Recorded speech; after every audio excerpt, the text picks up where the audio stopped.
Yeah, we are good to go. I think, Nisha.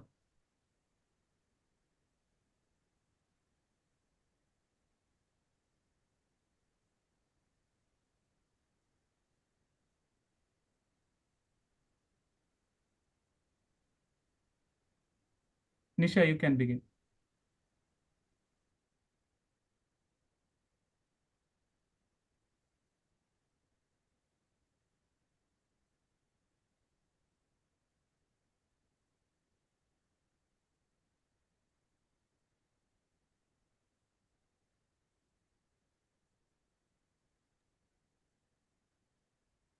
Nisha, can you hear me?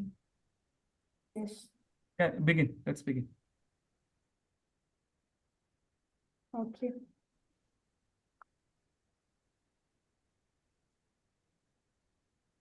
Fatima, we can start. Good morning, everyone. Somewhere, something incredible is waiting to be. Carl Symposiums are exploring knowledge. It is the third series of symposium conducted by GYRA. Today, we, Government High School Odappallam, are so proud to be the host of this great venture. Yes, we are so excited to welcome you all to this program. We can hear a powerful prayer by Nia.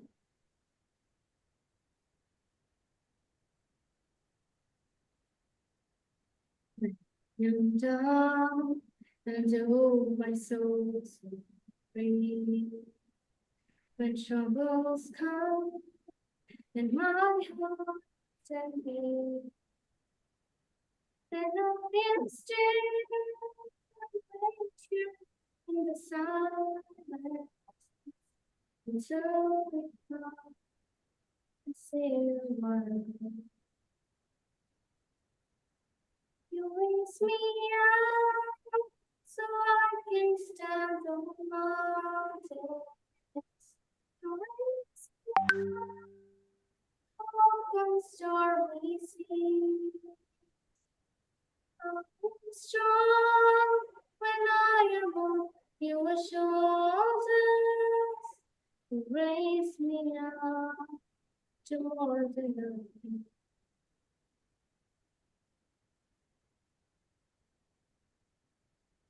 Let's start the program by welcoming everyone.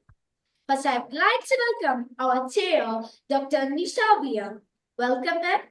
Next, I would like to welcome our guest speaker, Dr. Tharaka Wijerathne. Welcome, sir. Next, I would like to welcome our co-chair, Mrs. Shizana. Welcome, ma'am. Next, I would like to welcome our principal in charge, Mrs. Deepa T. Welcome, ma'am.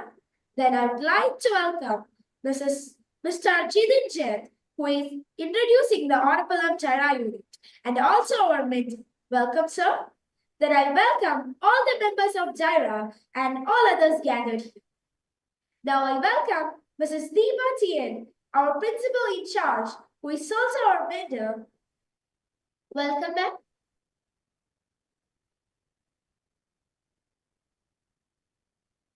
Good morning, everyone. Respected Chair Dr. Nisha, Honorable Guest Speaker Dr. Tharaka Wijerathne, respected faculties of GYRA, and dear teachers and students.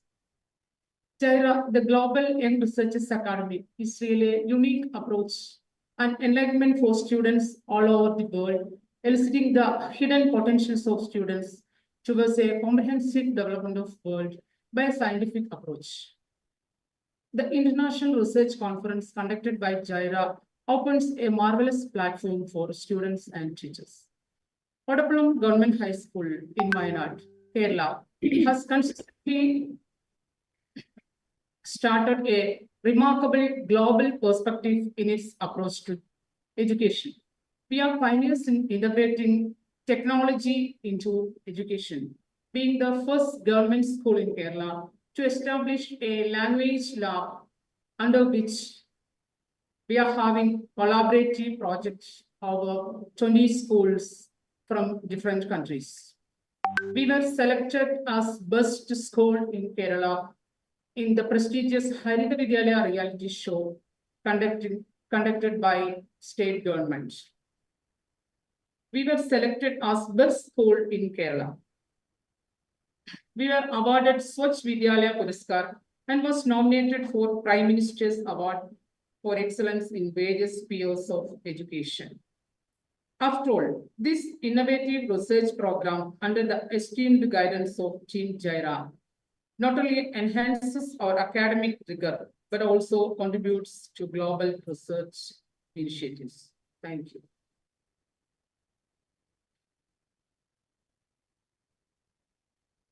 Thank you, ma'am. Then it's time to give memento to the school representative of Rajgiri Public School.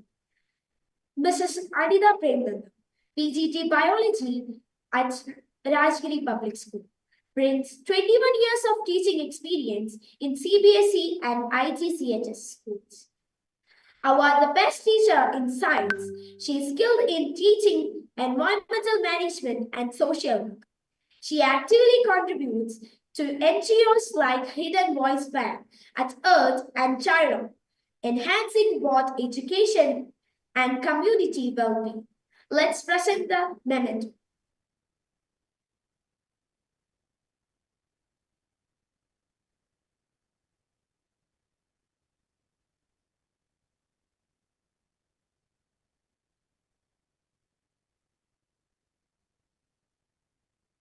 Thank you.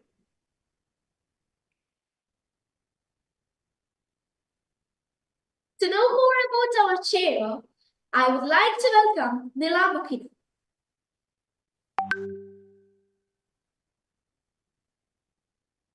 With immense pleasure and privilege, let me welcome the chair of today's Virtual Symposium, Dr. Nisha VM. Dr. Nisha VM is a dedicated research and scientific officer currently working at Age Healthcare in Kochi, with a PhD in biochemistry from CSIR NIAST. She has an impressive background in molecular biology, cell biology, and biochemistry. Her research focuses on metabolic and molecular alterations in health conditions like ischemic stroke and diabetes, as well as exploring phytochemical neuroprotection. Dr. Nisha previously served as a research fellow at NIMHANS, studying neuroprotective effects of natural compounds and their impact on mitochondrial health during ischemic conditions.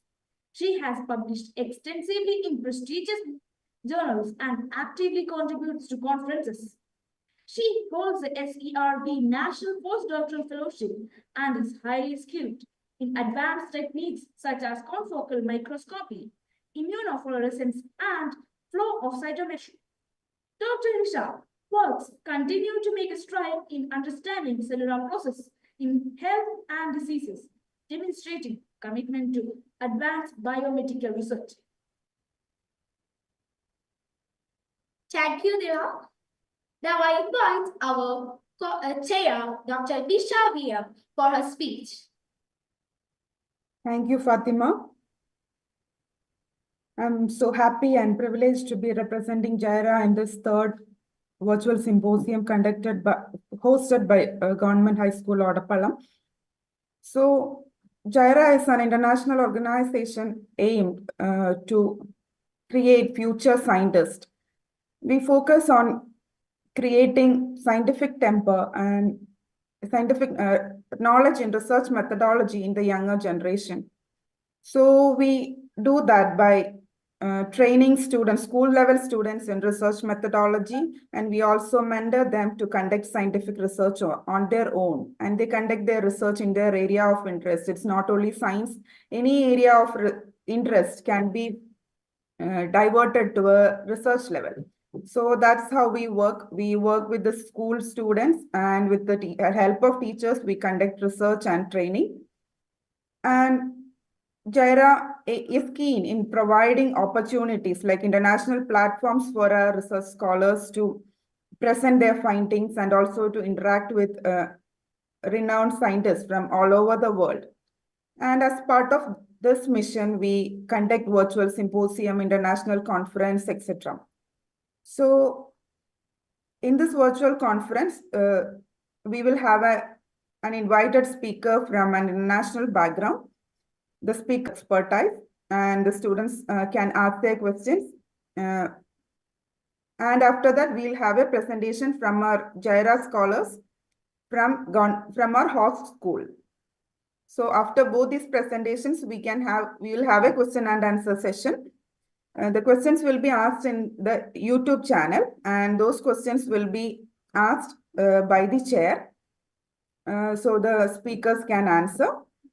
And along with that, I'd like to say a word about GYRA, and any school or any individual who is interested in knowing more about GYRA and joining the GYRA activities can contact using the mail ID provided in the YouTube channel. Our coordinator will be contacting you. And we have a YouTube channel. You can subscribe the YouTube channel to know more about research methodology as well as the activities of GYRA. So thank you for being with GYRA. So I would also like to congratulate Government HS Odappallam for being the host of this third virtual symposium. So all the best. Thank you. Thank you, ma'am. Next, to know more about our co-chair, I invite Safa Fatima. Today, we have Shijana ma'am as our co-chair. She is a science teacher in our school. She completed her master's degree in physics from St. Mary's College, Sultanate. She is our mentor and give great support to our research project. Now, I invite our co-chair, Mrs. Shizana MP, for her words. Good morning, all. Respected Chair, Dr. Nisha Via, and the whole GYRA team. It is a pleasurable moment for us, being a part of this great venture of GYRA. Our little guys got a tremendous platform. Actually, the IRCC they could attend aroused the curiosity and changed their way of thoughts. They could realize the proper way of learning. They got the spark of research in their studies. By the end of this project, all students will be scholars and will develop a habit of vigorous learning definitely. We are in gratitude to the whole GYRA team. Thank you. Now, to know more about our guest speaker, I invite DINS.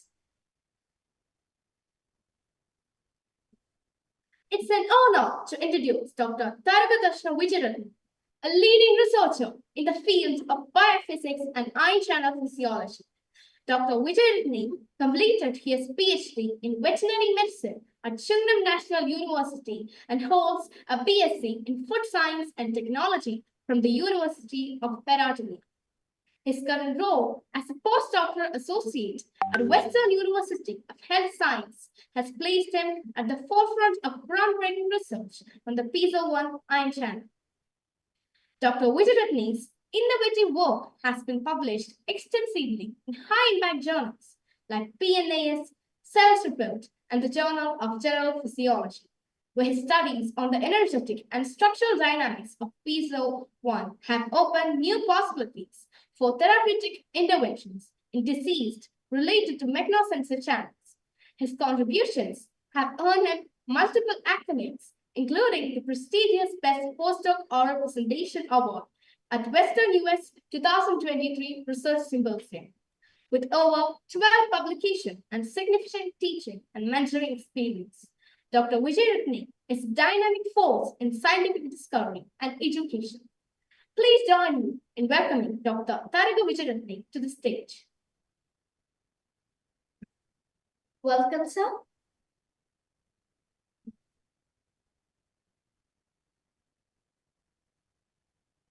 Hi, should I go ahead? Yes, please. Okay. Thank you, everyone. It's my pleasure to talk to these brilliant young students. And thank you, Finesh, for giving me the opportunity to talk to everybody here. So I will share my screen.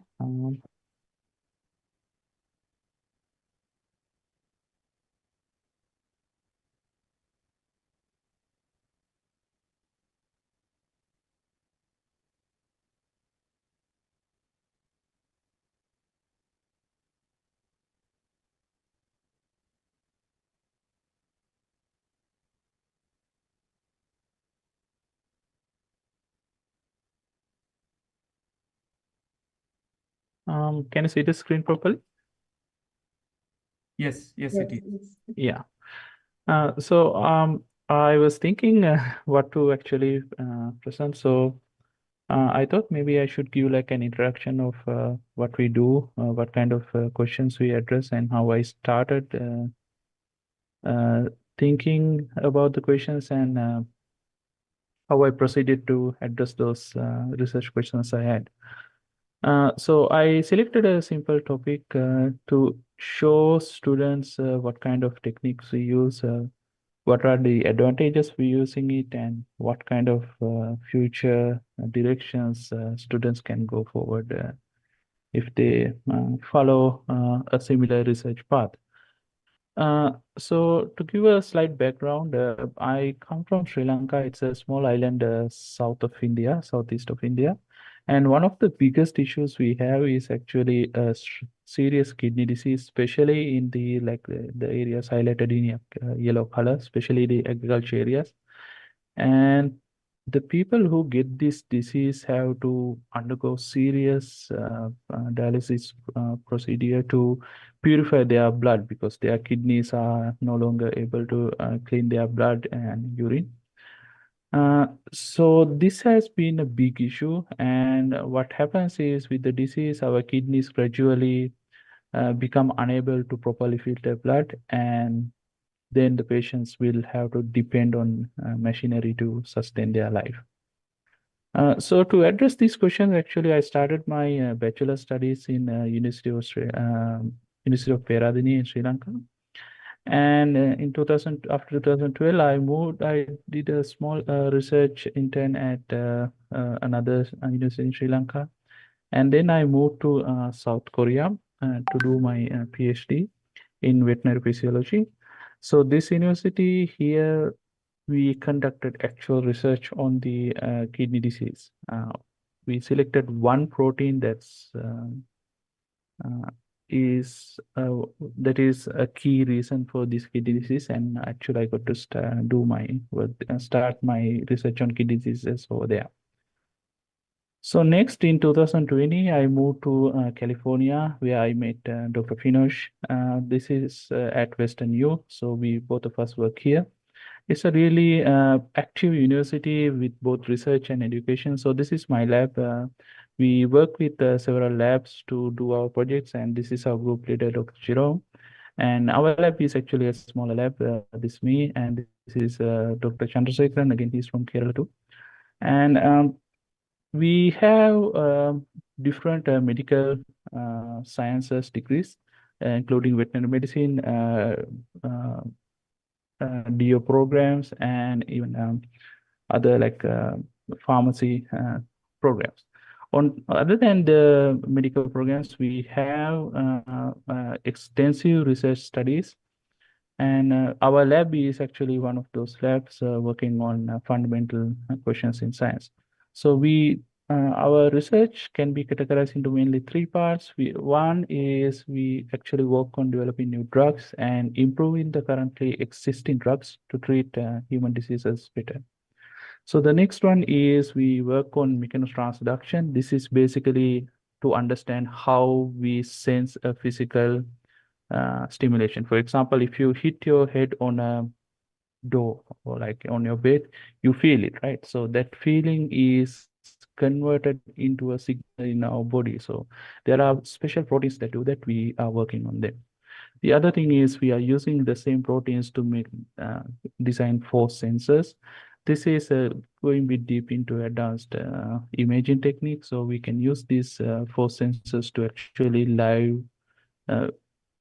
visualize the physical changes in animal in like real time.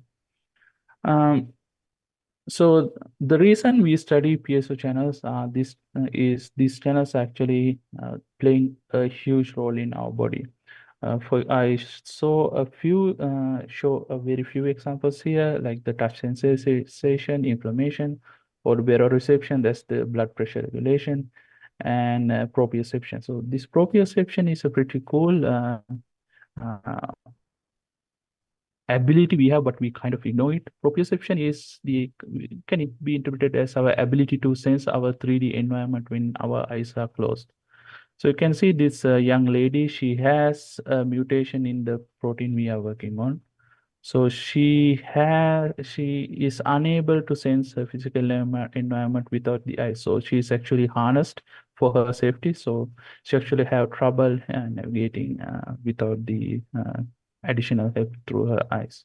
So again, there's another demonstration. So here you can see if you do this same exercise with your eyes closed, I'm pretty sure most of you can, almost all of you can touch your nose and something in front of you even with your eyes closed. But when this protein is not functioning properly, actually you lose this ability. So on top of that, there are several other serious birth defects linked to this protein. So that's why we study that. So to give more idea of mechanization, this is one plant actually very common in Sri Lanka. We call, I actually don't know the English name for this. So again, you can see even in plants, plants, they also have this ability to sense the mechanical environment and respond to that. Again, in a human too, human and animals, we feel the touch and we feel the pain. So the channels, the proteins we are working on are actually responsible for sensing these mechanical forces. So how we do this experiment is we grow human cells in the laboratory conditions. This is a typical cell culture hood we use, and in these flasks, we put isolated human cells and let them grow. Actually, these days I'm working with Finosh, and he has given me cells from cells isolated from pigs too. So we can grow cells from any animal in our experimental setups and measure their functionality to develop drugs or understand the disease mechanisms. So the other main experimental technique we use is fluorescence microscopy. So here, this is an actual image of the setup we have in our lab, and this is actually Dr. Chandrasekharan is actually in charge of this unit. And to give an example of how the microscopy looks like, so if you look at the microscope from like, if you go close to it and you just put your head and see, you will see this one. But actually through the microscope, we can see individual cells, and these large things we see here, we can see how tiny they become, and we can see the tip, and they are actually smaller than the cell. So we use this machinery to manipulate the cell, push the cell, poke the cell, or stretch the cell, and see how these mechanosensitive proteins are actually sensing the environment.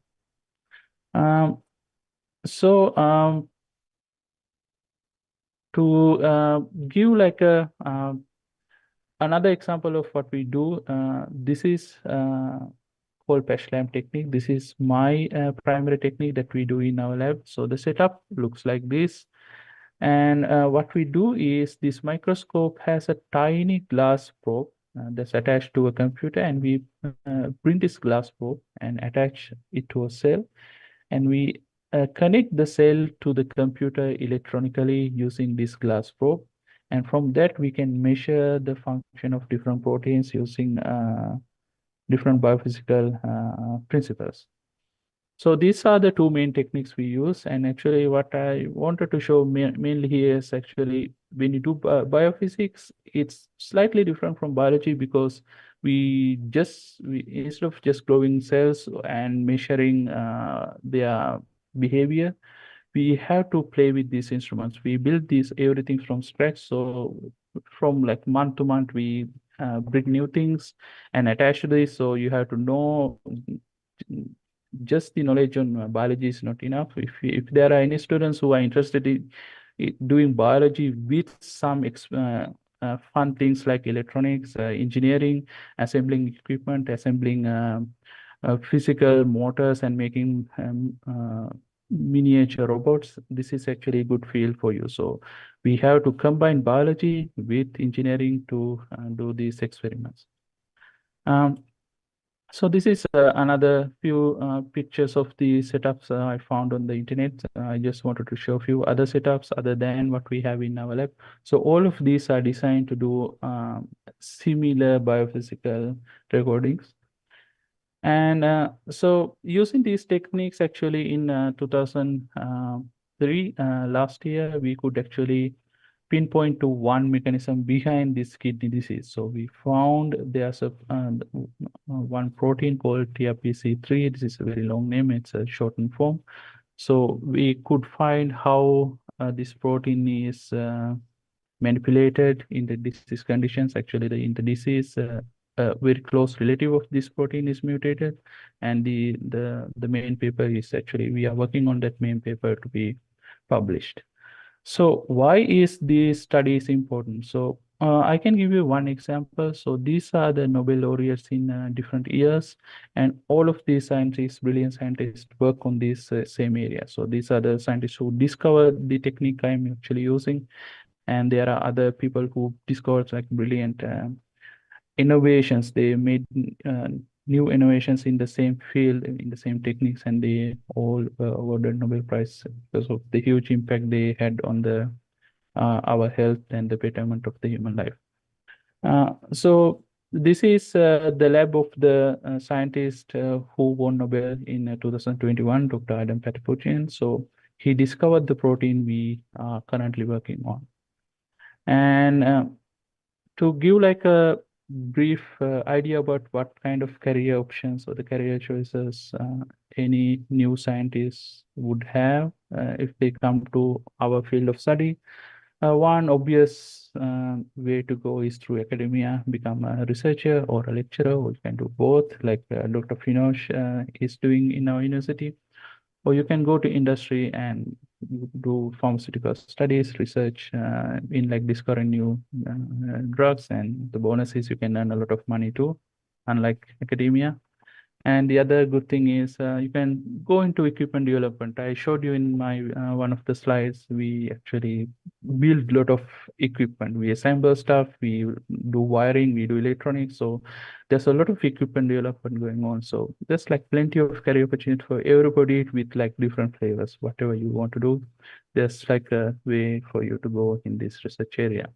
So to give like few examples in the picture I previously showed in the professor who won the Nobel for discovering the ion channel I work. So I went to their website and I checked the scientists in that lab a few years ago, their names and what they are doing now. So this is like a good example. You can see how like a people from the same lab doing the very similar thing can go in different directions. So you can see some of them went to faculty, and some of them are actually working in scientists. Actually, we personally know a lot of them. And so there's a lot of exciting things to do when you get into science, especially in biophysics. You don't have to do one thing. You can go anywhere you want and do anything you want. So that's all I wanted to talk to you about. I hope I could satisfy the curiosity of these young students. Thank you very much.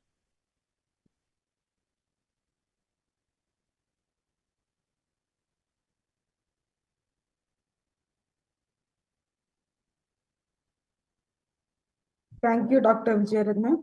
The session is now open for questions. So anybody who wants to ask anything can post their questions in the YouTube comments. So, Dr. Tharak, I would just like to know a little bit details about patch clamp. Yeah. What do you study using patch clamp? So we study a type of proteins in the cells called ion channels. So they conduct electricity into the cells. So you can imagine them as like switches to a light bulb in your home. So when you want to turn on a light bulb, you go and turn on the switch. So in our body, we have the same thing.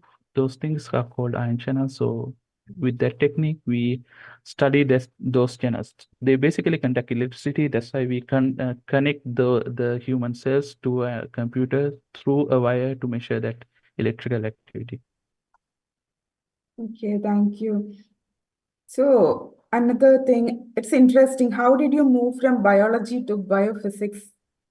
The biophysics is like a mix of all. So it's like 30%, 33% biology, 33 physics, and 33 chemistry. So my main background is in biology. So if you're curious, you can gradually move on and read, learn from others and read books. it's not that hard.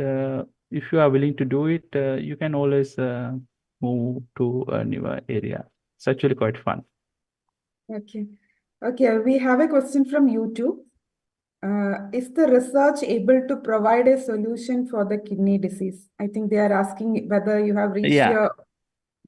No. So the short answer is no. So the thing is, the research I'm doing is more on pure science. So what we do is we find the molecular mechanism behind what is happening. So we found how it works. But then the clinicians have to take it over and test it in like first animals, and then perhaps do that in humans and find out actually exactly what is going on. What we do here is mostly like pointing towards the proper direction. It's the first step. Okay, one more question. In your presentation, you said the kidney diseases in Sri Lanka are mainly in farming areas. Why is it so? It's a good question, actually. This has been debated a lot. I heard several cool ideas. One is actually Sri Lanka is, I think you guys can understand, it's a very warm country. And when people work in the paddy field, they sweat a lot and they lose a lot of moisture.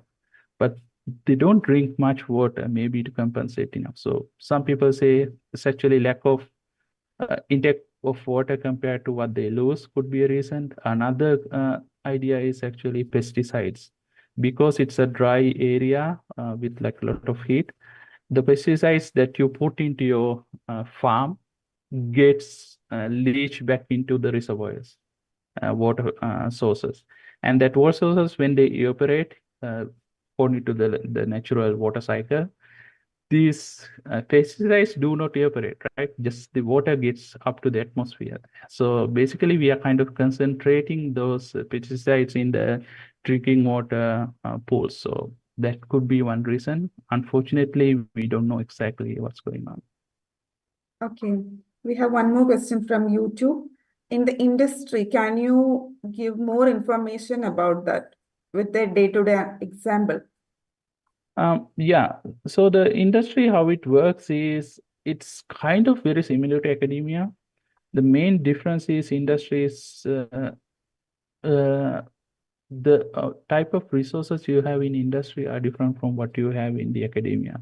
So in academia, people are more relaxed and they actually don't have much money. So they are trying to conserve money, but do a research in any way they want with like a lot of freedom. But in industry, what you do is you have to be very efficient. So you have to be very fast. And I asked the same question from a guy in industry a few years back. What he told is, doesn't matter whether you get a positive or negative results. If you are getting a negative results, get to the negative result as quickly as possible, because for them money is not the biggest issue, the time is. So in the industry, you have to be very efficient. You have to do things very quickly, but you are not free enough to do what you want. So you have to do what the stakeholders want you to. But if you go to the academia, you have the freedom to do what you think is good. So it's kind of two different flavors. Okay, we have a question from Zoom. Can we use this for plants? And what are the Yeah. channels you talk about? Yes. So the thing is, I had no idea about the ion channels in plants. Actually, one thing I'm really interested about too. It's not that common.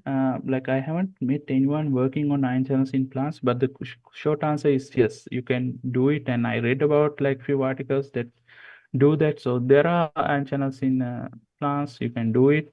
But again, the harsh reality is the research is done when there is money. So the money is where like the diseases are. Those are humans. So that's Can you please give a brief idea about what is ion channel, because our kids might be not familiar with ion channels. Ion channels. Ion channels or the journals? Ion channels. Yeah. Like what is an ion channel? Just for their information. Yeah. So ion channels are like tiny machinery on a human cell. So every human, animal, and plant is made of small building blocks like things called cells. And those cells are communicating with each other to keep us alive. So that communication has to go through a tiny receptor or like a tiny, maybe like antenna, let's call them antenna, on those cells. Those are called antenna. So they basically help us communicate they help the cells to communicate with each other to keep us alive. Yeah. We have one more question. Actually, it's very interesting. You are working on cells. How about things go wrong and cause any new viruses emerging? Yeah, sounds like a cool idea for a science fiction. So the good thing is what I do, like the stuff we do are very safe. So in biology, there are like in biology labs, there are different biosafety levels, and we are working on the lowest risk one. So basically, we use protection to protect cells from us. We wear gloves, masks, and lab coats, everything, just to protect cells from us, not the other way around. So in our research, no, because we are using very fragile and very helpless cells. So if something goes wrong, they will die, nothing will happen to us. But yeah, in like some extreme cases, that could be possible, but I have no experience on those kind of stuff. Okay. In India, which group of people are prone to kidney disease? That one actually, sorry, I have no idea because Okay. I'm a biophysicist, I'm not a clinician. Okay. But I read a little bit about it, and apparently in southern India it's common too. Basically, it's a similar culture, similar farming practices, similar environment, so it makes sense, right? Okay. Okay, I think it was a very interesting topic and new information for our viewers as well as young scholars. So ion channels are a very interesting thing to study about also. It's like the signaling which goes around in the cells. Yeah. So I think kids can read about it more and they'll come to know how we know the pain, how we smell things, how we see things, all those things works through the ion channels. So thank you, Dr. Tarak, for this informative and wonderful talk. Thank you so much. Thank you, my pleasure. And if we have any more questions, please post it in the YouTube comments. We'll get it answered. Fatima, we can move to the next. Thank you, sir, for giving. Thank you, sir, for giving your valuable and informative words. Now it's time to award Memento to our guest speaker.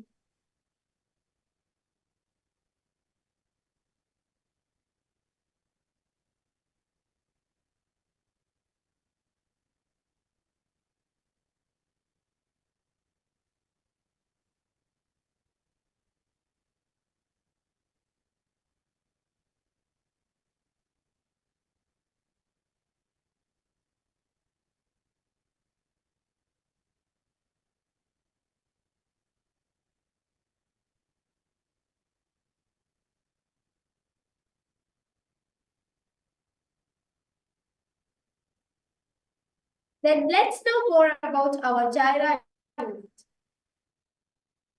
I welcome Mr. Jitin for introducing our Odappallam GYRA unit.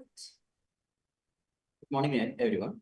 The GYRA unit of Government High School, Odappallam, was established 2 years ago under the expert guidance of Dr. Finush, marginalized indigenous communities in Wayanad, our home district. In line with this mission, our students have chosen to explore a socially significant research topic, that is the socio-economic impact of participatory tourism among the Katanaika tribes of Wayanad. The study is ongoing and they are going to present their findings of their pilot study. We would like to extend our heartfelt gratitude to Dr. Finush, Ranjita ma'am, Joe sir, Nisha ma'am, and Lawrence Sunny sir for their invaluable support and mentorship throughout this journey. Our GYRA unit consists of 8 dedicated students: Fatima, Nila, Nia, Jones, Jerin, Febin, Safa, and Rahul. They conduct their studies with guidance with our 3 committed science teachers, Mrs. Shijana, Mrs. Deepa, and Mrs. Anija. Through this research, we hope to ignite positive change in the lives of the indigenous people of Wayanad fostering both awareness and practical solutions. Thank you. Thank you, sir. Then the most awaiting program of this function, the presentation. Let's start the presentation.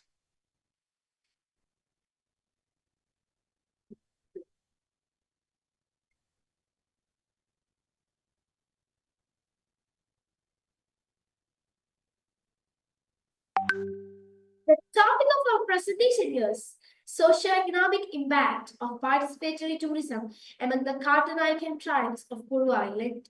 The project has been conducted by our GYRA team from Government High School, Odappallam, Wayanad, Kerala, India. Wayanad is located in the western Ghats, has an altitude ranging 700 to 2,100 meters, and the temperature between 10 to 25 degrees Celsius. It's known for its rich biodiversity, making it an attractive tourist destination. Participatory tourism. Participatory tourism involves the active engagement of local communities. It ensures people living near the from the tourism place.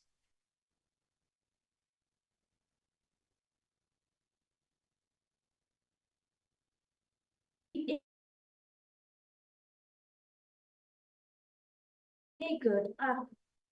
The river delta consisting of mostly wooded uninhabited island. It lies in the tributaries of Kabani River and is managed by the VSS Vana Samrakshana Samiti. Tribes such as Kurumas, Paniyas, and Katanaikas live near this island.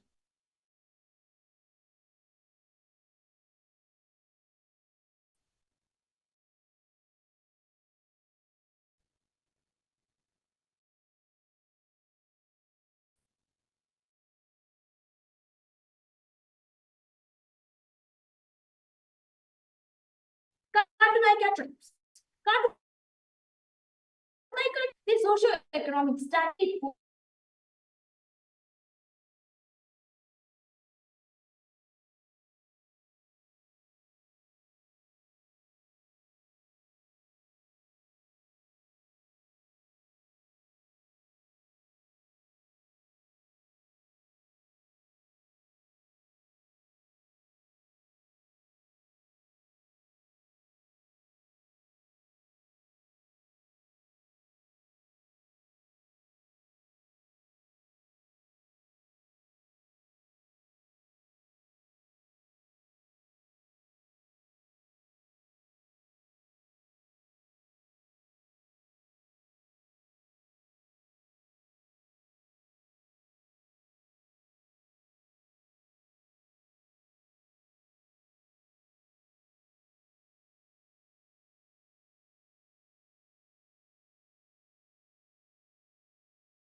Some problem with their network.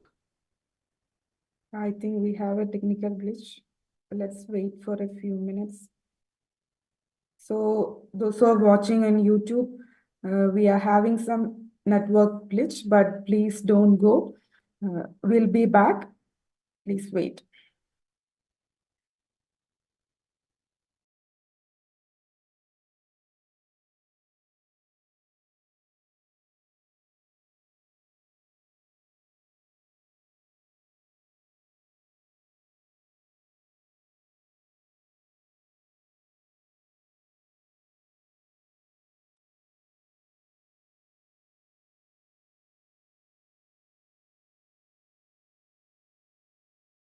We have an announcement. Anybody who is interested in joining GYRA or to know more about GYRA, please contact GYRA coordinator. We have an email ID posted in the YouTube link. Please send an email to the email ID.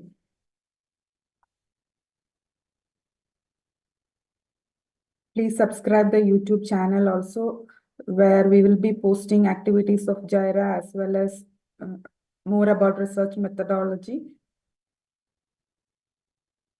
You can contact the email ID for any information about GYRA. We will contact you back with more details.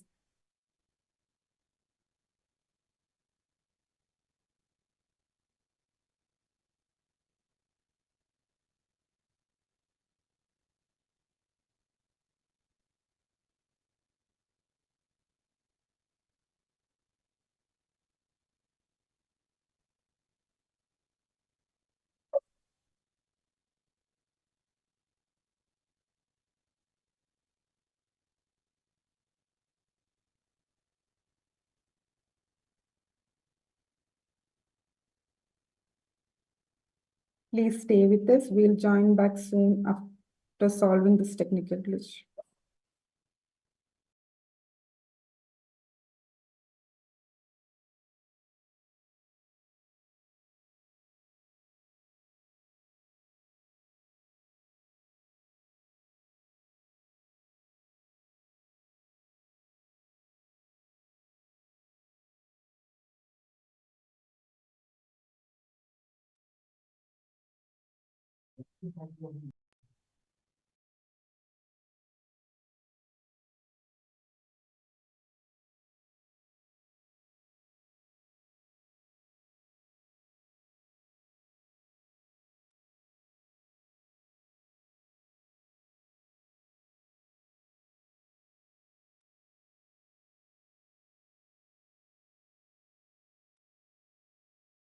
We had an interesting presentation on ion channels and biophysics. So if you have any questions or you want to know more about Dr. Tharak's research, please post your questions in the YouTube comments. We'll be answering your queries. Please subscribe our YouTube channel for any information about GYRA and its activities. Our issue is fixed. We'll be joining soon. Stay with us.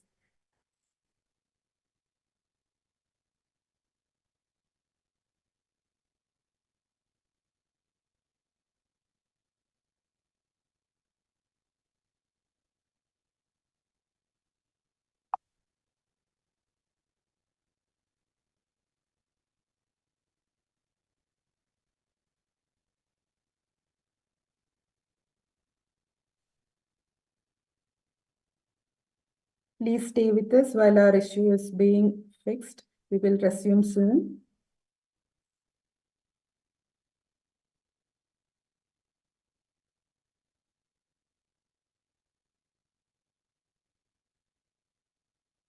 GYRA is a global initiative by a group of scientists and researchers who are interested and is keen on creating the next generation scientist. So we work with schools along with teachers and the young scholars from schools. We train them in research methodology and mentor them in conducting researches of their area of interest.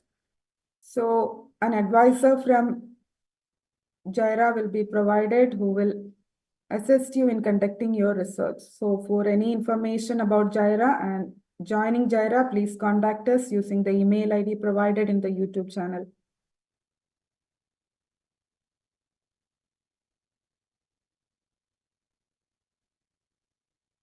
We will soon resume our program. Please stay with us.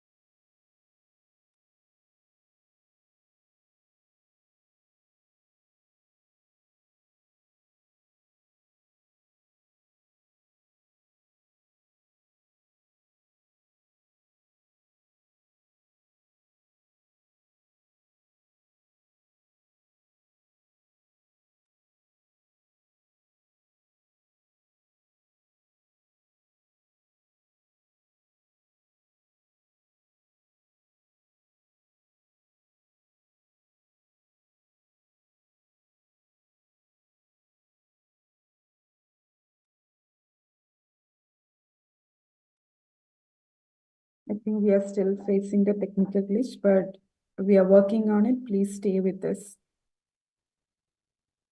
And the school which is hosting the virtual symposium is in Wayanad. And as the teacher was mentioning, it's a very it's a school from a very rural area. It's a tribal sector. So among all those setbacks, they have come forward a lot with many innovative ideas in their schools, and they are part of GYRA from last 2 years. And with the hard work and efforts of teachers and the students, they have come up with the research and all those things. So please bear with us during this technical glitch. We will be back soon.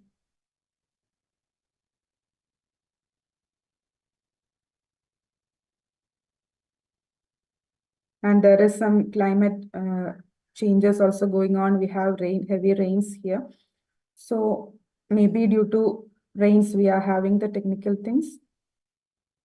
We'll join you soon.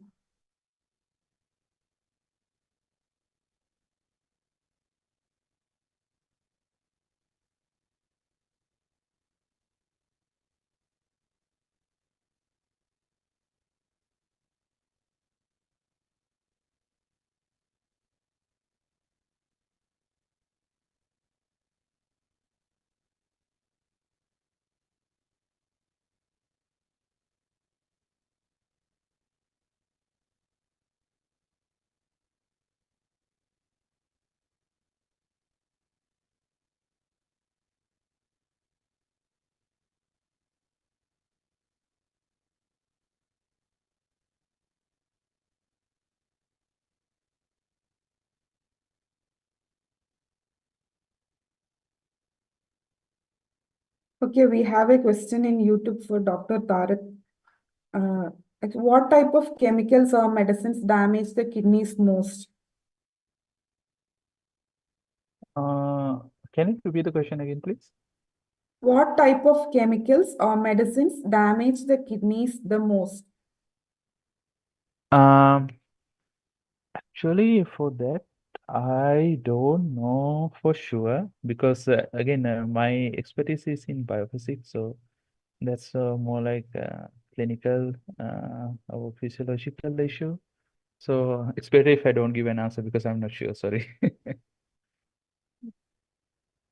Okay, can you tell us why the technique you mentioned got Nobel Prize? Actually, it's a question from WhatsApp. Yeah. So the first discovery of the technique got the Nobel Prize because it was the first time humans could actually measure these ion channels. Later, it was given to key discoveries. For example, in the 21, the award was given because that scientist, along with another professor in the US, they discovered two very important ion channels and how they function. So basically, if a person discovers a new thing and it opens a way for a new branch of science or something very important, usually they get the Nobel Prize. Okay. Okay, can you tell us some other instances where we can use patch clamp? Patch lamp can be used. So here I showed an example of using it to measure a disease-causing condition. We can use it to test a drug. For example, we can put a drug and see whether this ion channel activity is increased or not. For example, the disease I showed you is caused when the ion channel function goes down. So we can design a drug that will increase the ion channel function and help people recover from the disease. So those kind of things also we can use it. Okay. Thank you.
Mangayla spot.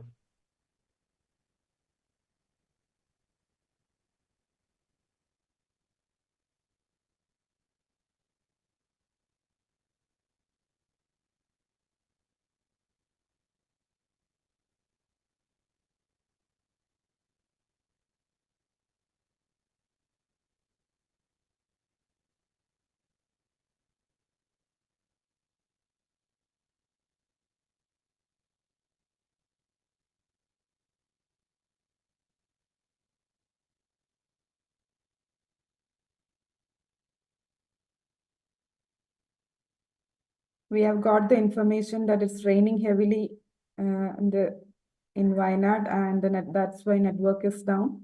The school is trying to fix it. Please stay with us.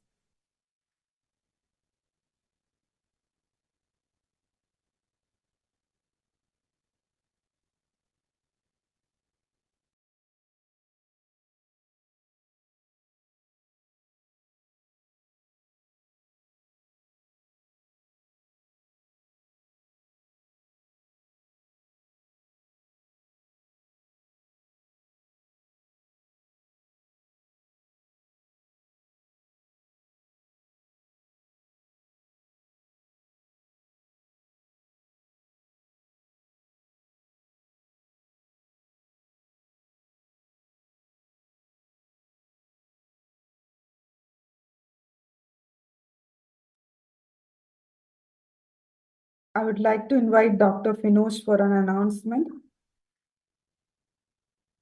Dr. Finosh, please. Yeah, thank you, Dr. Nisha, and thank you, Tharaka. Thank you, everyone. I was in conversation with Jidin sir. Actually, they are experiencing heavy rainfall there. That's why there is a network glitch. So what we need to do is they will be sending their presentation video, and we will be uploading it to our YouTube channel. So I think we can move to the next session. Yeah, please keep this in mind that okay, those students are taking extra effort, extra pain to get into research as well as their activities, as well as all other activities, despite their all these adverse situations. And also they were one of the top two or three schools which is being selected by Kerala government for the Shalabha Vidyalaya Paddhati, and so they are doing lot of good things despite of these adversities. So with that, I would like the chair to proceed to the next level. Yeah, thank you. Whoever is watching in the YouTube, yeah, please keep this in mind, and sorry for that inconvenience caused. And definitely those students, they will be presenting their findings, their research findings. They will be preparing a video, and it will be posted in the YouTube. Thank you again, and back to chair. Thank you, Dr. Finosh. Thank you all for joining. Now I would like to make an announcement. Actually, so this was a third virtual symposium. The next virtual symposium is to be hosted by Rajagiri CMI Seashore School and in Ernakulam. So they'll be making their presentations, and virtual symposium will be conducted during the last week of November. So the date will be announced later. We request you all to support our students. Please subscribe our YouTube channel and support our activities. Anybody who's interested in joining GYRA, please contact us through using the email ID provided. And thank you all for joining. And please watch the videos sent by Government High School Odappallam. They'll be posting their research presentation as a video in our YouTube channel. So thank you, Dr. Tharaka. Thank you all GYRA team members and all viewers in YouTube. Thank you so much for joining. Thank you, everyone. Bye-bye. Yeah, thank you. Unfortunately, but we can understand that, the weather condition there, especially in Wayanad, remote areas of Wayanad, it is heavy rain, and it was so unfortunate that they couldn't present it. Yes, yeah, they informed that there is no point in waiting because it is. Yeah, that's true. Because once there is heavy rain, then the network can be affected.